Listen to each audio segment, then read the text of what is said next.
शिवरायांचा पुतळा दुर्घटनेमधला आरोपी शिल्पकार जयदीप आपटेला कल्याणमधील घरातून अटक। आपटेला घेऊन सिंधुदुर्ग पोलीस मालवणला रवाना।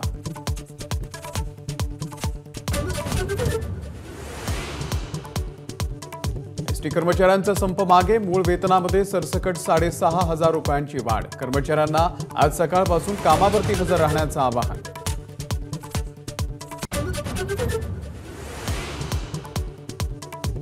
जालन्यामध्ये मंत्री अब्दुल सत्तार आणि मनोज जरांगे यांची भेट। मध्यरात्री 2:30 वाजेपर्यंत चर्चा, तर शेतकऱ्यांच्या प्रश्नांसंदर्भात जरांगे आणि फडणवीस यांच्यामध्ये फोनवरून संवाद।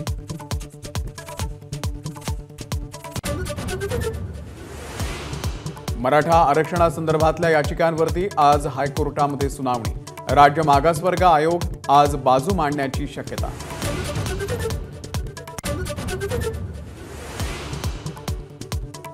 सांगलीच्या कडेगावमध्ये आज काँग्रेसची भव्य सभा। डॉक्टर पतंगराव कदम यांच्या पूर्णाकृती पुतळ्याचं अनावरण।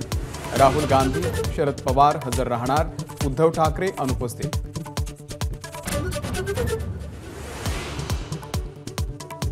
गणेशोत्सवासाठी कोकणात जाणाऱ्या प्रवाशांना खुशखबर। कशेडी बोगद्याची दुसरी लेन आजपासून सुरू होणार।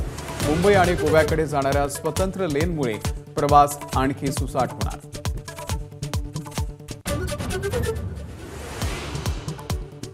पालघरमधील सार्वजनिक बांधकाम विभाग आणि ठेकेदारांचा अजब कारभार समोर।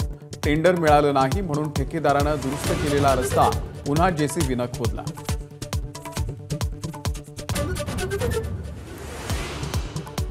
पूजा खेडकरच्या अटकपूर्व जामीन अर्जावरती आज दिल्ली हायकोर्टामध्ये सुनावणी। अर्ज फेटाळला जाण्याची शक्यता।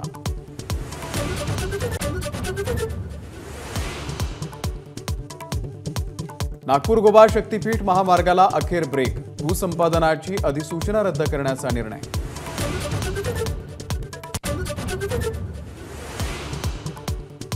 पॅरालिम्पिकच्या क्लब थ्रोमध्ये भारताच्या धरमवीरला सुवर्ण आणि प्रणय सुरमाला रौप्य पदक।